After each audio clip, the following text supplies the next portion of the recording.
May the meditations of our hearts and the words of my lips be always acceptable to you, O Jesus Christ, our strength and Redeemer. Amen. Where do we go for wisdom? Where do we go for wisdom? My grandmother was filled with sayings, often very odd sayings, which may have come from somewhere else, but the family generally thought were simply of her own complete origin. The one I remember mostly that befuddled everyone for the longest time was when she would sit there and mumble to herself, well, I'm like a wet cat on a hot tin roof right now, and then leave the room very quietly. We just would have stared and we're like, oh, okay. And it took us all, I think actually I don't think she was quite had died yet. But we finally all sat there and said, well, what was that one meaning? And we said, wait, she must have been really, really angry and just wanted space, because the only thing we can think of is that if you're a wet cat that suddenly finds yourself on a very hot tin roof, you're both miserable because you're wet and suddenly your paw pads are like getting hit by hot metal. So you're really, really angry.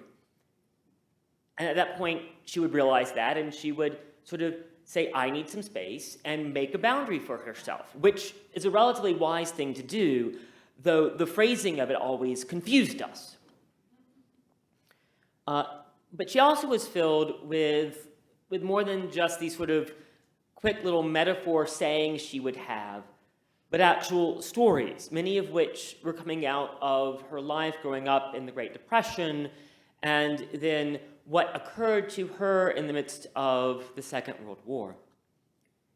And some of them, were common sense stories, I guess. Her version of, don't judge a book by its cover was the story of when she was young and going to school and everyone was still taking their lunches in pails of whatever happened to have that they had, from supper or breakfast a day to sort of bring in to have some sort of nourishment. And she arrived and she put her pail up, and two of her best friends came and whispered to her that Darcy had fried chicken in her pail. And all three of them were just amazed, because fried chicken was this super scarce, something they hadn't tasted in forever. And so during the morning mid-break, when they were supposed to be doing something else entirely, they snuck into the little cubby space. They ate Darcy's fried chicken. And they were feeling quite good and well of themselves until lunch came. And Darcy started crying. And they were feeling a little bit guilty at this point until Darcy proclaimed to the teacher who was asking why Darcy was crying in very, very loud tones, "Somebody's ate my possum!" At which point, my grandmother Doris and her two friends were immediately finding themselves out in the woods, relatively relieving themselves of said not fried chicken. She always would say there, don't judge a book by its cover. But I think one of the points of wisdom which I think really served at least my family as we were growing up comes from when she was in the midst of the Second World War, part of a program to sort of bring students into the universities, where they went and they found capable young women who were already looking to be teachers, in many cases already were elementary school teachers, etc., in rural America, and brought them into our major universities to get their master's degree during the war, when, of course, the male students were all gone. And so she found herself at Columbia University in New York City, this young girl from exceptionally rural western Georgia at the very beginning of the Appalachians, suddenly in Colombia, and housed with two other, likewise, young women from highly remote parts of the country. And they were in New York, and New York was still this big city, and there was where they were going to school, and then there was quite a bit of ways involving a bus or a metro ride where they lived. And one of the first sort of weeks where they were going home, one of the people getting off of the public transportation with them recognized them as the new group of young sort of country mice that had come in that lived a floor above them in the apartment complex. And they met each other, and he said, well, can I walk you home? And they said, yes, please. And because they were all walking the same place. And so they went and they walked, and they just thanked him because of how much more comfortable it was for them, especially as things were getting, darker, as the winter was setting in, that they had someone they knew to walk them home.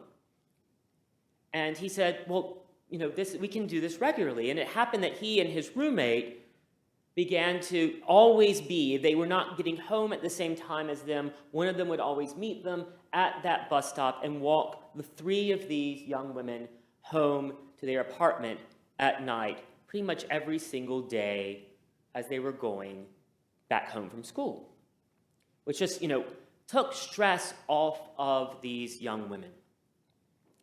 And then in that first semester while we were there, it came to about this time of the year, Christmas. And in the midst of that, after this sort of fellowship had begun to happen between these two men and these three young women from the countryside, they said, well, why don't you come up and we'll have a little bit of a Christmas fete? And they were like, oh, that's lovely. And so the three young women went up to these two roommates' apartments and had a little Christmas dinner. And at some point during the midst of all of this, one of the young women realized the fact that this was a one-bedroom apartment. And one of the young women realized the fact that in that one bedroom of this apartment, there was just one large bed. And they were all thankful for the food, they were thankful for the fellowship, they were thankful for all this. So they sort of waded through the rest of this dinner, pleasantly and cordially, and then they went back to their apartment and they sort of brought up this revelation. And they said, well, what are we going to do? Can we still be accepting these people's walked home? Like, it's so nice to have this, but. And my grandmother just sort of looked and said, well, we now know for certain that we're safe with them. And they was like, oh, like there was this dropping of their sort of jaws of, oh, yeah, that would be really clear that with these two, middle-aged elderly men, that they're now know for a fact they are completely safe. And this little bit of wisdom, this little bit of knowledge sort of stayed with my grandmother from this time of unease and of discomfort, from this time where she was taken out of her home, of everything that she knew, and to, yes, the big posh city, but not necessarily posh living, where she was struggling and learning and being in the midst of a little bit of challenge, this bit of wisdom. And many decades later, when my uncle came out as gay in the mid-70s, she was prepared to understand what this was from this wisdom she had gotten much earlier in her life, about what this means, about what those relationships might look like, because she was basing all of that on the reality of these two men who had been her and her colleagues' protectors for the entirety of her master's in library science. And she'd gone and found wisdom in the midst of a time of upheaval, of challenge, of growth, of learning, where things weren't the stable sort of things that she was used to in rural farm life in western Georgia, where, a small town where there isn't a traffic light, there's like one community store and a little church and a little schoolhouse on the side. And I think that's really what we need to remember about where wisdom comes from. And it's really what we're looking at when we look at John the Baptist out in the wilderness eating locusts, camel hair. Why did we go out to John the Baptist? For information.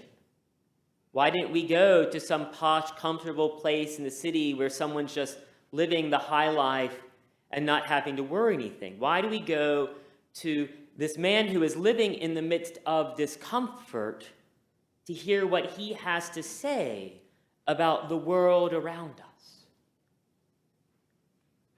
And I think that's really what we have to remember, is that when we're in the midst of a place of change, of transition, of discomfort, of not knowing quite what will happen, we're in the midst of a time where wisdom can shine through just a little bit, where we can learn the little nuggets of life lessons that will guide us and be with us and carry us through later points in our life.